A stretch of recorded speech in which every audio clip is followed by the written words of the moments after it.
Thank you. All right. Thank you. Yes, so this is guardianship reporting, and it's one in a series of some different workshops about how to petition the court for guardianship, the next steps in terms of going through the appointment with guardianship, and then this step in doing a reporting every 12, 24, or 36 months to Whatcom Superior Court about the guardianship. And the other YouTube videos can take you through some of those first steps if you haven't done that yet. So I'm going to share my screen and start off with just some basic info about completing these forms. It might seem really silly when you get all of these forms from Whatcom Superior Court to see how many fill in the blanks these all are. I know you want to be accurate and truthful, and I know that you want to answer the question as best as you can. And sometimes it's can feel pretty challenging. We'll work through some of those things, but there's some things that are just repetitive and redundant. I'm going to make this a little bigger for folks. Every court document or court form will have a similar beginning to it, that you're going to want to fill in the name of your child, the person that you want under the guardianship or conservatorship of you, and then a case number.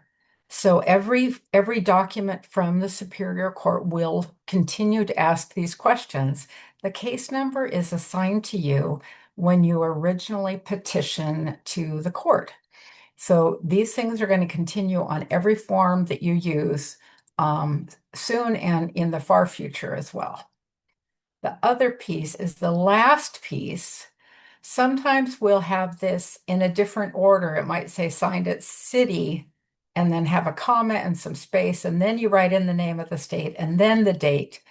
But they all ask you as well to sign the document and then to print your name. And so I want to just give that information as part of the redundancy about this. It can seem really repetitive, and you get a lot of papers from the court. The paper in and of itself can just feel like, oh, that's so much. How am I going to be able to do this? But it is literally fill in the blank, and we can do this together and find some ways to do this as best as we can. So if you're uncertain about when to do your guardianship reporting, you can contact Whatcom Superior Court and get information on when that reporting is required. They will have this packet of information for what they call step 4, the periodic reporting. And the Superior Court will give you these 4 forms of the guardian report, an order approving the report, a notice of substantial change in circumstances if there have been any, and then also notice of hearing and declaration of mail. So these are the 4 forms that you're required to complete before your deadline with the court and have those pieces put in place. You can contact the guardianship facilitator with questions if you are not able to find what your reporting dates are. But I'm going to go ahead and scoot down to one of the documents you may have seen already. This is not part of the reporting. It is a form that would have been given to you previously when you were appointed as guardian. And so you can see here, this is Whatcom County. We have a lovely person named Rosie Sunshine who started the guardianship process in 2026. And so her name and the case number go on every document.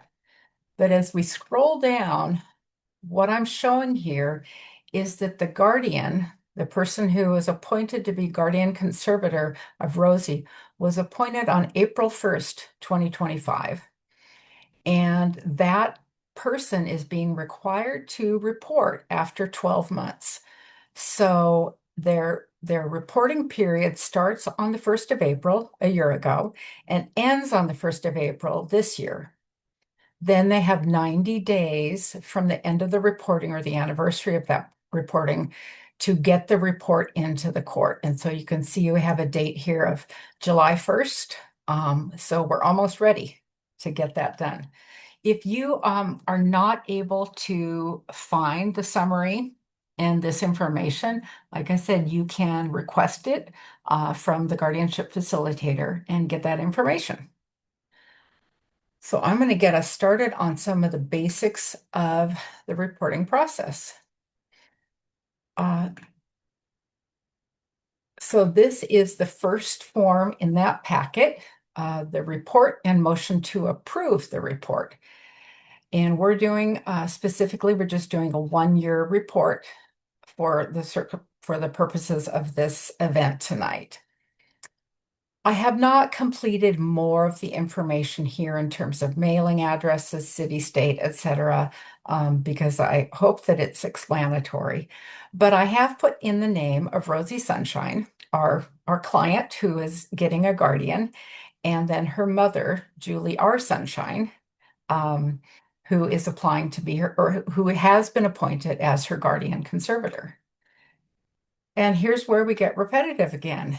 It shows and asks you to define clearly, when were you appointed? Has there been a report already? So I added not applicable or NA in that line. And then I provided the dates for them, that this report covers from the day appointed, April 1st, 2025, until April 1st, 2026. And the closing dates, the anniversary date of all reports is always going to be April 1st for Rosie. It will be a different one for you, for your family. And then the judge at that point required that a report be filed every 12 months. You can make a request and ask to change that after you've done that first year reporting. You can ask to go to a 3-month schedule if you like.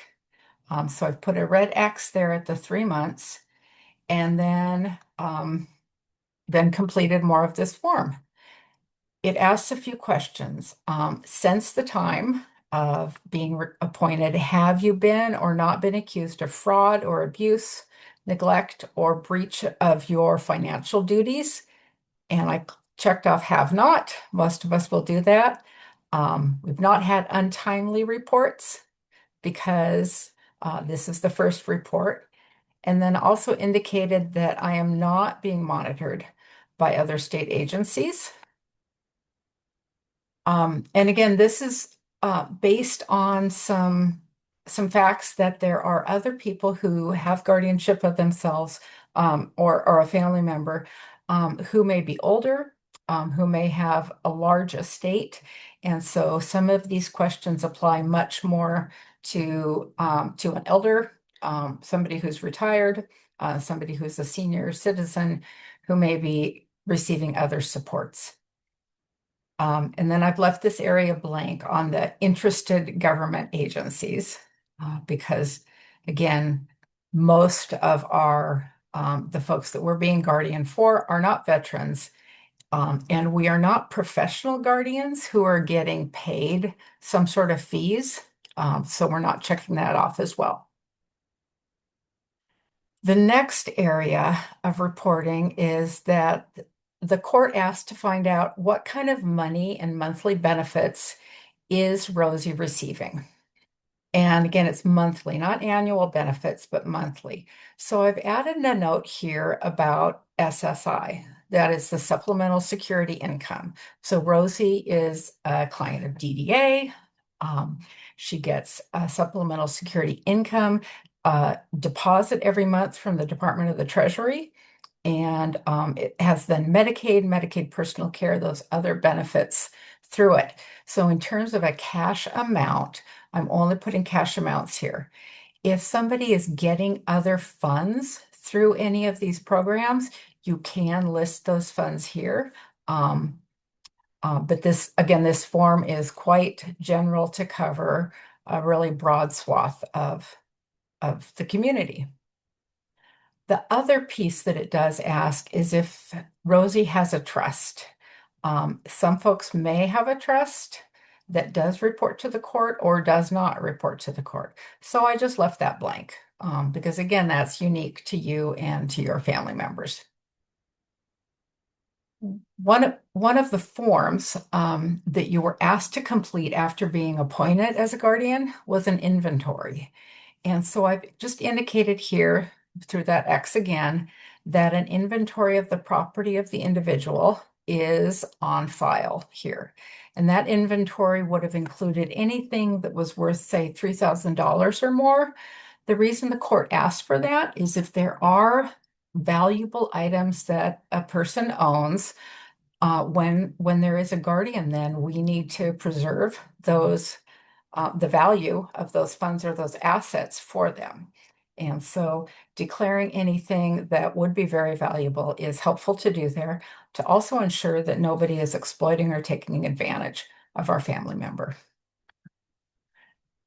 And this last piece about bond or blocked accounts is more applicable again to somebody who is older, who has maybe an estate, significant resources, and there might be a bond or a blocked account put in place in order to preserve those funds again.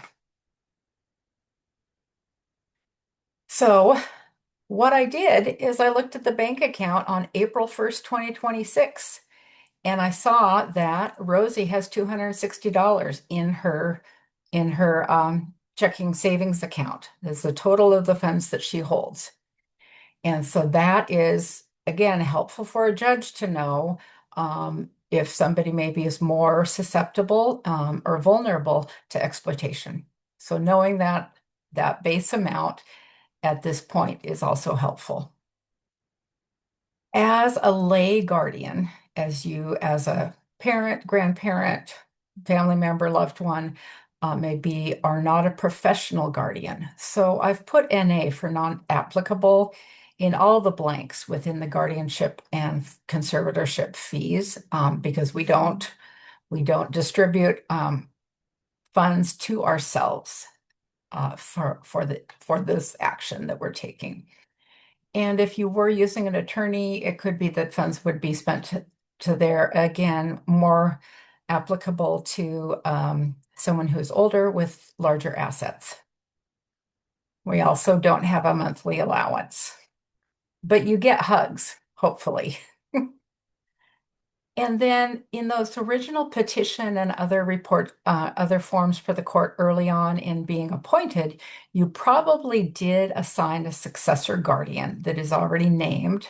And so I just indicated here that they have been named and they're still able to serve. Again, your circumstances may be different. And so if there are some unique pieces that you want to be able to declare here, please feel free to put what is accurate and truthful so that that information is available to the judge and to the courts. So this next section of the reporting has to do specifically with what they used to call guardianship of the person as opposed to the estate. And this is around health and welfare of the person, not necessarily around the finances. So it asks some details around how is the person doing and what has been happening in the last year. So it asks the status of the individual, and you can indicate if Rosie is receiving satisfactory care or if for some reason you have concerns and think that some things should be changed. Let's say I'd put my Aunt Janet into a nursing home and then didn't feel like they were taking good care of them. That could be an area that I would indicate some of the difficulties or challenges. But most likely there's no changes in the last year for you and your family member. This also gives me the opportunity to give the judge and the courts a little bit more information about how Rosie is being monitored and supported, who else is in her life in terms of her health and welfare. And so under services that Rosie receives now, I added a few details, again, made up, but that she has continued medical visits with a doctor, dental cleanings, vision exams. She's a client of developmental disability services, has Medicaid personal care services, And she's enrolled in the school district's community transition program. So a little bit about education as well. Those are really helpful for a judge to know that there are opportunities for Rosie to still be continued to be involved in her community. And then it does ask about living arrangements. And you can again say that there have been no changes in the last year unless something has come up. It does ask about medical condition. And it could be that with some folks that there might have been increased seizures or falls. There could be some other things that happen in terms of regression of skills. So this is an area to be able to complete a little bit more about that, or just very simply just to write in no changes. And then I also gave a little bit of an example around mental condition because they do ask about somebody's mental condition. If this were my Aunt Janet, it might be related to her Alzheimer's and dementia and cognition and how her judgment is. Is it improving or getting worse? For our family members, we've already given some information that they have an intellectual or developmental disability, but it could be that other things are happening that you'd want to share with the court, like increased anxiety or some increased sensory difficulties. But once again, there may be no changes, and that is perfectly legitimate to report like that. I know my reporting often will just say no changes in multiple categories here. The next page has a little bit more about some other areas of reporting, like social arrangements. And so, have there been any changes in how Rosie is able to be involved socially and connect with others? So, it could be that you wrote something in around increased visits with extended family over the summer, or maybe after graduation, there was a loss of friends, and that has really dramatically changed Rosie's life. So again, another way to describe a little bit more about Rosie and her connections with family and in the community. Functional ability, again, no changes. So keeping things simple.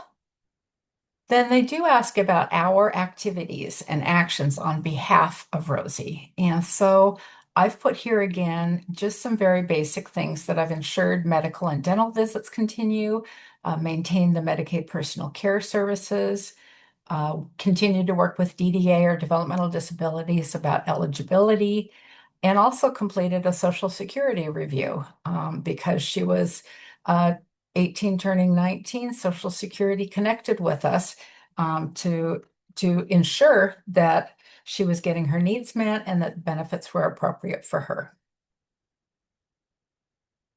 This question's always fun because it asks about when we've visited the person who we are guardian of. And so, in this context, because we live together, I've written that the guardian and Rosie are close family members living together at the family home and seeing one another on a daily basis. This is great to know about because at some point, if somebody else and when somebody else is guardian, you know that they have to provide information to the court that they have seen Rosie or whoever that person is in person. They have to have some dates and information on when they've been able to go and see Rosie and monitor her. So the court is going to continue to ask for a response and responsibility from whoever that guardian is. And it's helpful to understand that and know that when you're not able to be guardian conservator, that other people have standards and expectations that they need to meet in terms of really understanding and knowing the person that you're guardian for. The court also wants to know a little bit about, does this person have choice and self-determination in their life? And I provided some information that Rosie does make daily life choices about her schedule, when she sleeps, what she wears, her meals and snacks that she wants to eat, activities, connections with friends. There's a lot of ways that our family members are controlling their life and making decisions, and getting better and better at making decisions throughout that. They may not have the right to enter into a business contract, but they do make decisions for their daily activities. This last statement on here has to do with a care plan if somebody were in a nursing home or something else. And I have just indicated that the setting, because she's in the family home that she currently resides in, is consistent with her values. And so that will stay the same as well. Now, if this were your Aunt Janet and she was suddenly giving away thousands of dollars to people, we would want to know who she was giving gifts to. Things that were worth more than a minimal value. Again, your family member probably doesn't have $300,000 in 12 properties to give away. So it is okay for us to say none here. This means that Rosie is not getting funds that then she is using to support somebody else. And it's really helpful to know, again, that she's not being in any way exploited or taken advantage of. This next section has to do with professionals or businesses who are somehow assisting in services and programs to support Rosie. And so we just made up the name of Doctor, who provides primary medical care, Chatty Cathy Speech Clinic, who is doing speech and communication therapy, and then our favorite case manager, Serenity Sailor, who is a DDA case manager. This is clues for the court and for the judge that if there's a question, if there's some sort of concern in any way, we can check in with other folks and find out how is Rosie doing, really. And then to make sure that Rosie's mom isn't benefiting financially or in any other way from these these services and programs, we'd want to know if Rosie's mom had any relation to any of these professional businesses. And she does not. So I put NA for not applicable. We also haven't delegated our authority to somebody else. If Rosie's mom lived in another state or was across the mountains in eastern Washington and sometimes wanted somebody within Whatcom County to be able to be responsive, we could delegate authority to an agent and give some information around that. But that hasn't been done at this point. So again, not applicable. When you submitted your inventory as part of the 90 days paperwork after being appointed, you also submitted a plan, a guardianship plan of care. And so here is where you would say that the plan has not changed at all. And if it has, you can explain why and give some information there. You can also say that your plan for care remains the same and that the scope and the authority that you have as guardian should remain the same. So that is all the guardianship section around the health and the welfare and activities of your family member. We're now going to move into what is called the conservator's report. And this is where we get into some of the nitty-gritty of finances. And so I'm actually going to scroll all the way down to my last page for a moment because we're going to give you this information, but within the reporting, it asks very specifically about what kind of money comes into Rosie and then how that money is spent. And so over the course of 1 year or even up to 3 years, you will need to keep track of money, of how money is spent from Rosie's funds towards any of these pieces. So this is where you want to start doing your record keeping immediately when you're appointed. And or if you need to look back, think about it in these manners of, okay, I was appointed April 1st and we started charging room and board on April 1st. So since that time, Rosie has paid for room and board 12 times or whatever that may be.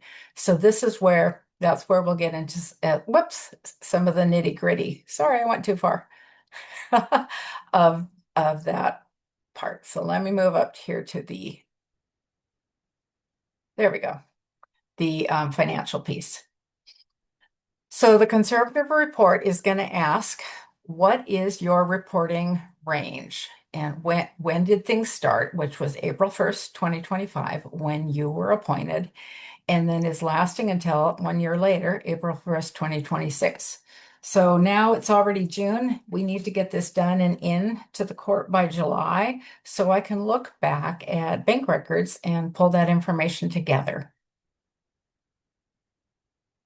Um, the court, for some folks, will know that they own properties, that they have mortgages or a trust or something else like that. And again, some of our elders, seniors in the community, may have a lot more property and assets than our family members do, and that's certainly okay.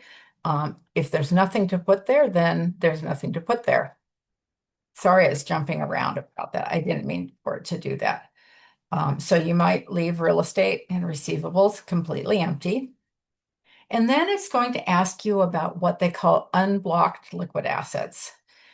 I kept that pretty simple here by just saying that Rosie had one account at a place called Riverbank in Nooksack. And so you have to list the name of the bank and the address, how to connect with that bank. You also have to give the last four digits of any account number.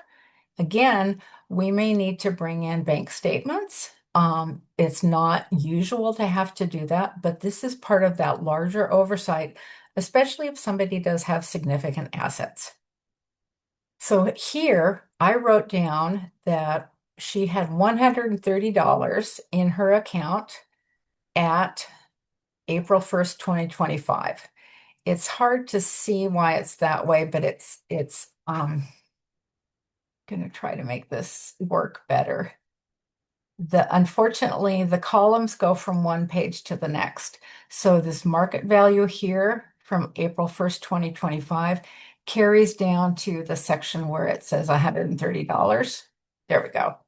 And then the market section that states April 1st, 2026 carries down to this $260. So a year ago, that was what the account was like. And this year, we're at $260 right now. And then again, put in the balance there for that account. So I've made it pretty simple, just had a checking account there. You might have a savings as well.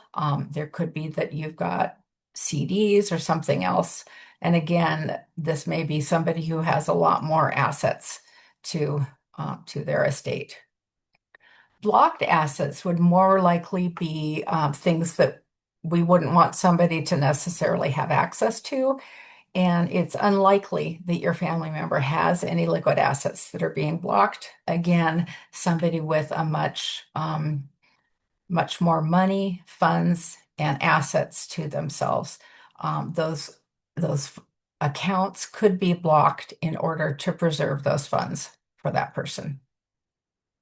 So you may not answer anything on there, which is perfectly reasonable.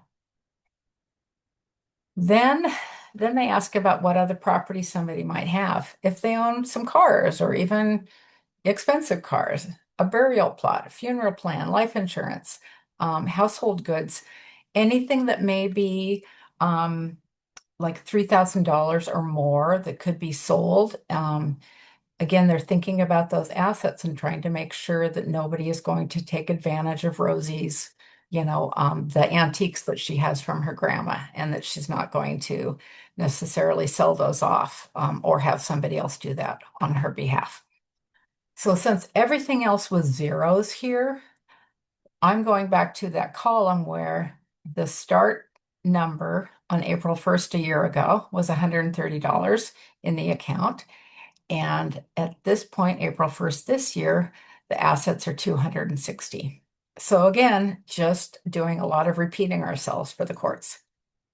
Then are there any monies owed in any way? And there aren't. So the total estate at the beginning of the accounting was 130, and the market value now at the beginning of April is $260. So repeating ourselves. And then again, what is the accounting period? So from the date that we were appointed until 1 year later, It's again, maybe tedious, but certainly repetitive information and helpful to know. So I put in the $130 here at the beginning of the review period. And then this next line about total receipts and assets, we're going to look at this whole area of how did money come in during that 1 year period. And we need to have the total amount. We used a monthly amount earlier in describing something, but this area we end up giving a total. So I highlighted Social Security or SSI and put in a total of $11,712. This I did by using the 967 a month amount that Social Security had as their maximum amount for 2025. And so for 8 months, April through December, I um, figured that out at $7,736 that came in. And then there are 4 months of finances coming in at $994 a month. So your reporting period may go partway through 1 year to another year. And that's where knowing what those costs were, the things coming in, and then how we were spending that money out in a consistent way can really be helpful and make the record keeping easier. So the total for all of that was $11,712. Certainly that money came in and out of the account on a regular basis, but we did earn a little bit of interest. So I put that in good, just for the good of the process to consider. So again, that's the total here. The 11,712 plus 36 is the total receipts here of the total receipts, the income. Now, down here is how we've been trying to keep track of money. And what I did here for Rosie is I put down that she's getting $20 a month of personal funds. So she's got cash. She can go buy herself coffee at Starbucks or do some other things with that, and has some control over those funds. But the majority of those funds are being used for room and board, for food and shelter. So what I did in terms of this is looked at again, back in 2025, she was getting $967 a month. So we decided to charge her $947 a month. So minus that 20. That went to her food and shelter. And then the first 4 months of this year at the rate of $974 per month. So that adds up to $11,472. And then the personal funds at 200 or 20 per month for 12 months plus 36 makes it so our numbers come out at zeros. So though the total of that is 11,712 and 36 cents. So you can see that pretty well matching. But we have to repeat ourselves again. It wants to know what is the end market value, and then you repeat it by putting it here, the amount in line 31A. So if you scroll back up here, that market value, whoops, which was listed there, and I did that wrong. That's 130. I'm going to have to fix that. Yeah, the end market value. Yeah. Well, wait. Maybe I've been looking at numbers too long. Oh, it was at 130 at the beginning. It's 260 now. Sorry, I shouldn't have had numbers that like added up to each other. So now you get to do some tricky math. They have you take line A plus line B and find out what is that total. So the 1712 plus the 260 you started with, minus the money that was spent, $11,712.36, then ends up equaling 260. That is what is left. There's no adjustments or anything to make to it because it wasn't stocks and bonds that earned money.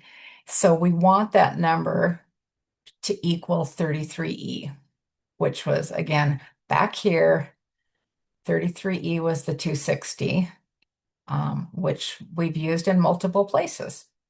It's a little annoying that these numbers are on different pages and the way that we do this. So I really encourage you to make some photocopies of your forms and spend plenty of time scribbling on other pieces of paper to try to figure out how to make that work and what that looks like. Then you would add any information if there were some large expenditures, if there were any big adjustments that you needed to make. 1 year with my 3-year reporting, I put in some information about how I had hired private respite care over time throughout that 3-year period and just describe that a little bit. So again, the court was getting us some information on how my child's funds were being used to support them adequately. And so those private funds that private pay that I had used, I listed here. And again, we know that Rosie is receiving Medicaid personal care services through developmental disabilities. She's getting specially designed instruction in special ed through her community transitions program.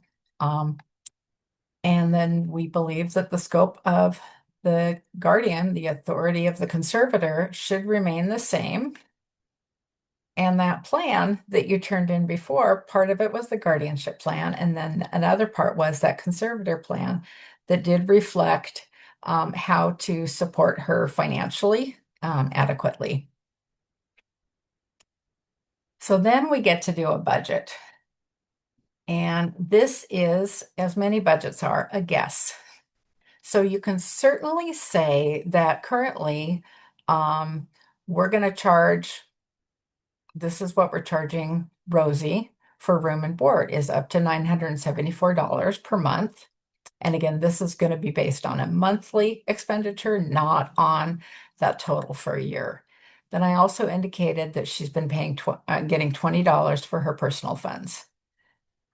So I proposed the same amount for room and board, and I wrote in a note here that you don't necessarily have to do, but I wrote that that number may increase, her room and board may increase in 2027 when a cost of living adjustment is made through Social Security. And so it's likely that January 2027, Rosie will have an increase in that supplemental security income check that comes in. This is a proposed budget, and the judges don't necessarily look back and say, well, you said you were going to charge 974, but now you're charging 997. Please explain yourself. Again, this is so limited of an income for an individual based on what is the cost of living, housing costs, et cetera, in the region. So not up to so much scrutiny by somebody. So again, you're proposing. You don't necessarily have to stick with what you put here, but it may be that you'd want to explain it at some point. So total those up. Proposed monthly expenditures and then what it looks like. So it looks like between April 1st, 2026 until April 1st, 2027, Rosie will be spending $11,928 of her funds for food and shelter and other costs. Again, it asks about gifts. Has Rosie been going and spending her dollars and giving gifts away to people? If she's been doing that, we would want to know, but most likely that's none. She's not losing her estate by giving that away. And do you, as a conservator, have any kind of relationship with some of the businesses that have benefited from her estate? Again, and we don't. That's very rare. So we'll skip to the next page. We're getting there, folks. I know it's a lot. And certainly I really understand how you want to be able to be accurate and honest as possible. So, as guardian, then with this order, you are asking the court to approve the report and grant us power to continue to act on behalf of Rosie or the person that we are a guardian and conservator for. And so that's the last part of that. Then again, you get to sign the city, the state, put the date in, print your name, and sign. You'll sometimes see this information here, and that is a Washington State Bar Association. You're not an attorney, so don't worry about putting in any numbers. And then the CPG is a certified public guardian. Those are folks who are have had some advanced training and function in a professional guardianship role and meet requirements and standards through the state of Washington for that position. So that is the end of the reporting form. And then the next one is we actually fill out paperwork for the court asking, besides asking to have the reporting approved, this actually fills out paperwork for the court process that a clerk or somebody else might have done previously. So we want to make sure we've got Rosie's name and the accurate case number listed in there. This information, again, came off of one of those first documents that you ever had, and that was the appointment, your appointment, and then the anniversaries of those appointments that you became guardian. So the date of appointment was April 1st. 90 days after the appointment is when reports are due, and then reviews are usually another 30 days after that. And they now have letters of guardianship that usually extend a bit after your appointment. And in this case, actually 6 months. So once you were appointed as guardian, it probably took about a week, but then you were given letters of guardianship that would be expiring soon. And that's why we need to get these pieces into the court so that they can provide those letters of guardianship for you to continue to be involved and be an advocate for your family member. And look, then they ask us these questions again. And the start date was actually a year ago. I got to correct that. And oh no, the start date is this year. This is for the next one. We're asking for the court to go to a 3-year reporting period. So from April 2026 to April 2029.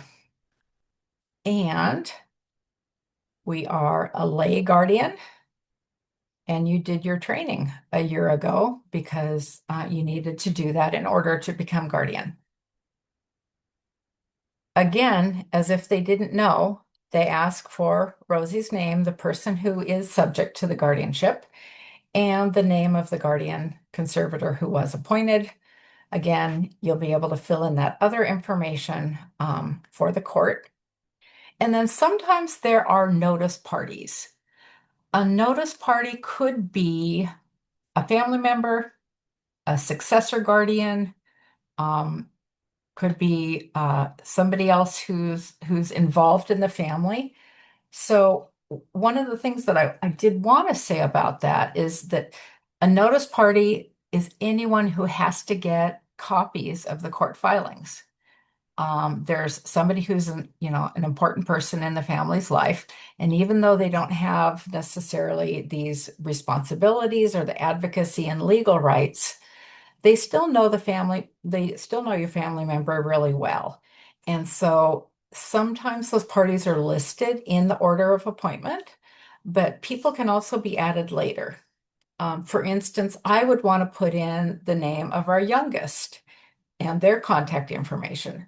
They don't want to be a guardian, but they know their family member, they know their sibling, and they have important information and can be an advocate for them. So whether it's in 30 days or 30 years and somebody else needs to step in to be a guardian, the court then has information on who is connected to my family member and important to them, who we can pull in and get some more information from. So this feels to me like a way to leave a clue for the future about who else can help and be supportive. But it also means that anyone who's a notice party, you've got to make more copies for them and serve those papers to them. They have to receive copies of the report and then the notice of hearing, um, and all that sort of thing. So it ends up being a few more pieces of paper. So might want to think about who all is going to be in your notice parties. That would be valuable and helpful for them. So the rest of this is approval of the report.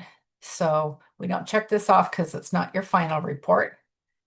Um, we did check off that you are continue to be authorized to receive the income, the supplemental security, and any other incomes towards Rosie's expenses and then provide for her needs.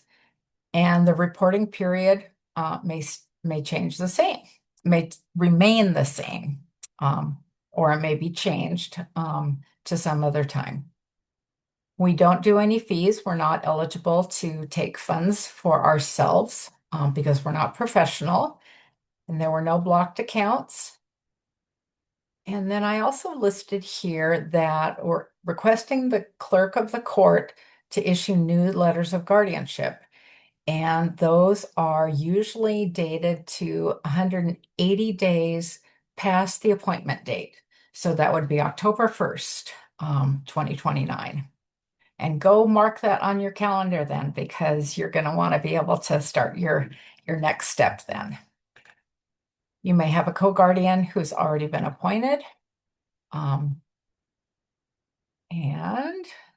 then this last page, we don't have to sign what city we're in or the date, but we do have to sign as guardian conservator and print our name. Again, you can do all of this without an attorney and do not need to complete that part of the form. So, almost done here.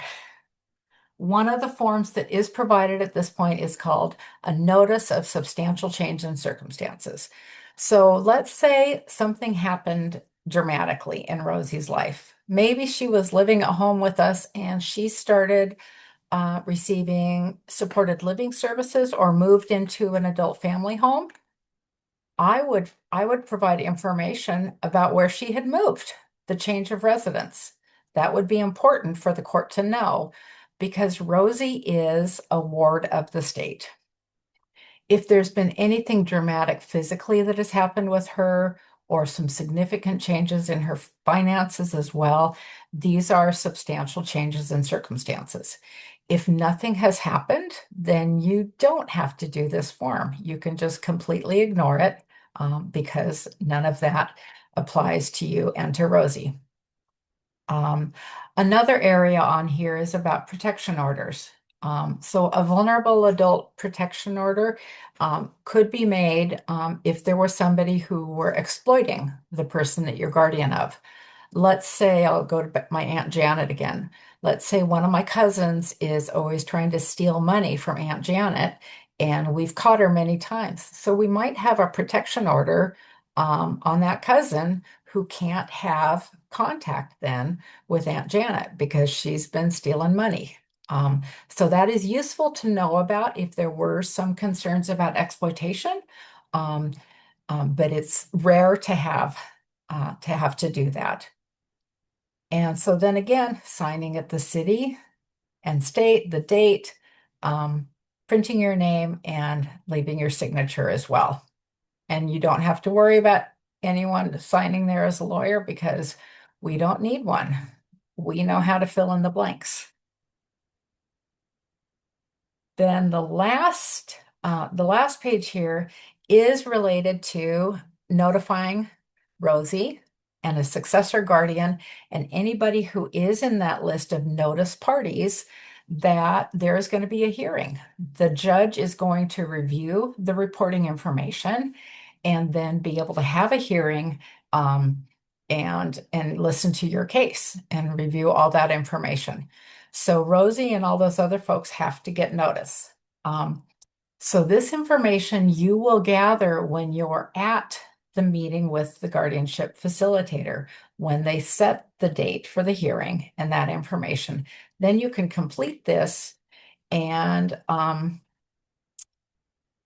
get that information to other folks.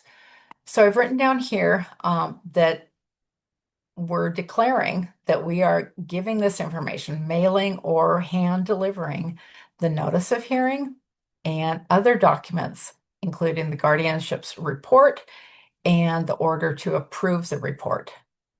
And like I said, you can hand deliver those. They don't have to be postage paid, but that is another part of due process that Rosie and anybody else deserve this kind of information that maybe they want to dispute something around that.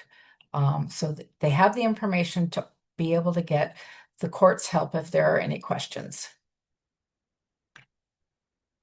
So this last part I wanted to talk about a little bit was how you're keeping financial records in order to do the reporting. And this is just an example of a bank account. When you become a guardian, but definitely when you become a representative payee, the banking account that you have may have a unique name. So this is an example of that. The account would be of Rosie by Julie Sunshine. So Rosie's name is on the account, but Rosie can't go and take money out of it. Only Julie can. And so these are Rosie's funds, but only Julie has the authority to take money out and use it on behalf of Rosie, and then needs to be able to show how those funds are helping to support her. SSI, this supplemental security income, comes in once a month from the Department of the Treasury. And so I made an example here that on December 1st, Rosie got Beverly, it. can you Yeah. share your screen again? I think we lost your share screen. Oh no, I'm sorry. Well, that's crummy. Um, I'm thank not you. seeing it on my end. Are you seeing it, Okay. Carlene? I was seeing it. Um, Oh, interesting. Okay. Well, Well, that's all right. interesting. I can see it now. Thank Now we you. know. Okay, great. Can anybody not see it? I can see it. Perfect. Okay, good. Yeah, I don't want this to be useless. Um, so we're showing here that credit, a deposit to the account of $967 came in on December 1st because that's what was being paid by supplemental security income during 2025. That changed on January 1st and went up to $994 per month as the maximum amount. So what I've shown here is what money comes in, and then I've shown payments or debits from the account in this column. So December room and board, December 1st billed, took money specifically from Rosie's account and transferred them to my own or to Julie's for $947. Once that money comes into Julie's account or the guardian's account, that is yours then to use as you decide. Certainly, I'd want you to continue to pay your rent or mortgages, buy groceries, etc. But you're making sure that with this Social Security that Rosie has food and shelter and is adequately protected. I also showed here December 15th that Rosie got 20 bucks because she was going to go to a movie and get some snacks. And again, then show on January 1st that she received that SSI payment that was a higher amount. And so one day later, Rosie paid a larger amount, $974 for room and board, and then showed February as well. So wanted to be able to show folks a little bit about how you can keep track of the funds within that account so that it's easier for you after 1 year or 3 years to account for those costs within and to be able to notify the court and adequately and accurately declare that information.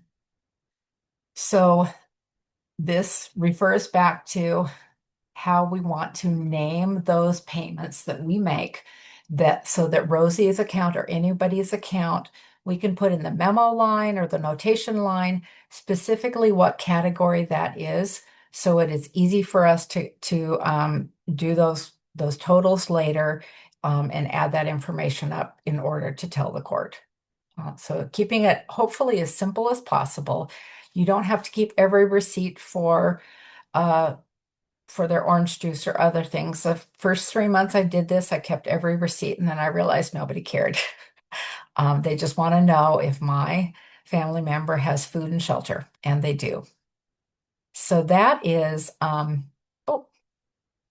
that last page, just that gives you again an idea of these are the ways that we want to categorize any disbursements within their bank account, so that we can really be as accurate as possible with the court reporting.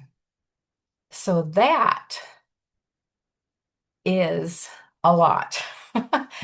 And I'm going to go ahead and stop the recording and give folks a chance to ask questions, correct me